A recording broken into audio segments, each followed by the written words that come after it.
Претреси во домот, возилото и два угостителски објекти на сопственикот на дискотеката Пулс, како и во државен пазарен инспекторат, канцеларија Кочани, се извршени вчера во рамки на истрагата за трагичниот пожар во Кочани.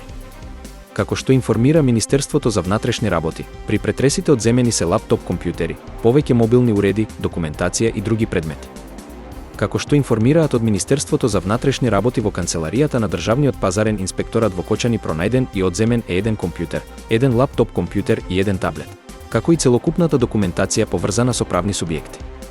Во рамки на истрагата за пожарот во дискотеката Пулс вчера беа извршени повеќе претреси за обезбедување докази и распити на лица на повеќе локации во Скопје и Кочани.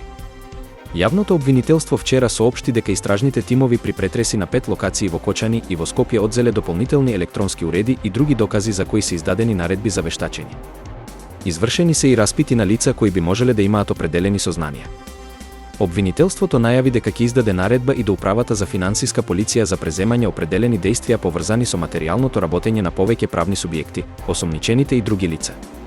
Тимот од јавни обвинители работи на активности кои вклучуваат распит на повеќе од 300 сведоци, како и други истражни дејствија и соодветни вештачења од повеќе области.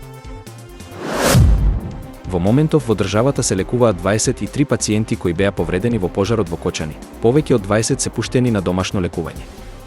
Во клиничкиот центар се само 4, 2 на клиниката за пластична хирургија, 2 на токсикологија, 9 пациенти се во градската болница 8 септември, од кој еден е за испис, и во Систина се лекуваат 4 пациенти.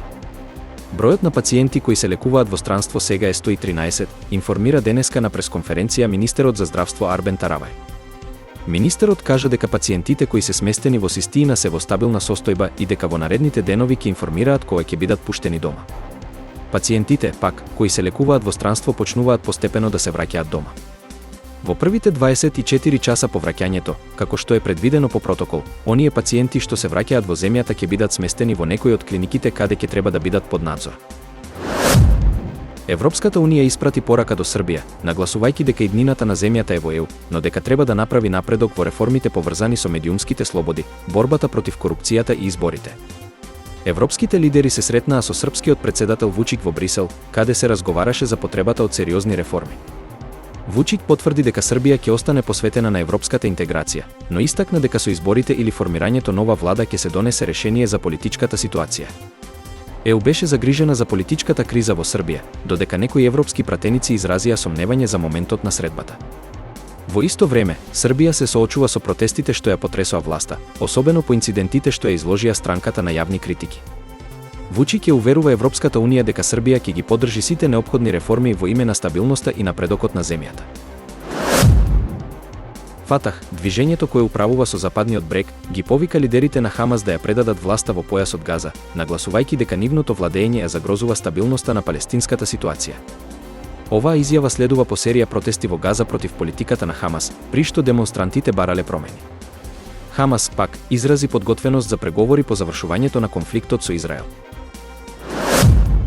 Мајк Волц, советник за безбедност на Доналд Трамп, ја презеде одговорноста за случајно споделување на планови за напади во Јемен преку чет група. Вината за инцидентот ја презеде на себе, објаснувајќи дека дошло до грешка при зачувување на бројот на новинарот. Доналд Трамп го брани Волц, сметајќи го инцидентот за незначителен и не смета дека биле разменети тајни информации. Сепак, јавноста се загрижува за користењето на апликацијата за чувствителни дискусии. Мајк Волц, советник за национална безбедност на Доналд Трамп, ја презеде целосната одговорност за инцидентот во кој биле споделени дел од плановите за напади во Јемен. Тој објасни дека погрешка додал новинар во групата за комуникација, што предизвикало сериозни реакции во Вашингтон. Председателот Трамп го одбрани Волц, сметајќи го инцидентот за незначителен, нагласувајќи дека во групата не биле разменувани тајни информации. Сепак, јавноста изразува загриженост за безбедноста на комуникациите, прашувајќи се кои безбедносни протоколи биле прекршени. Користењето на апликацијата Сигнал за чувствителни дискусии предизвика дополнителни прашања за соодветните безбедносни мерки што треба да се применуваат при разговорите меѓу високите функционери.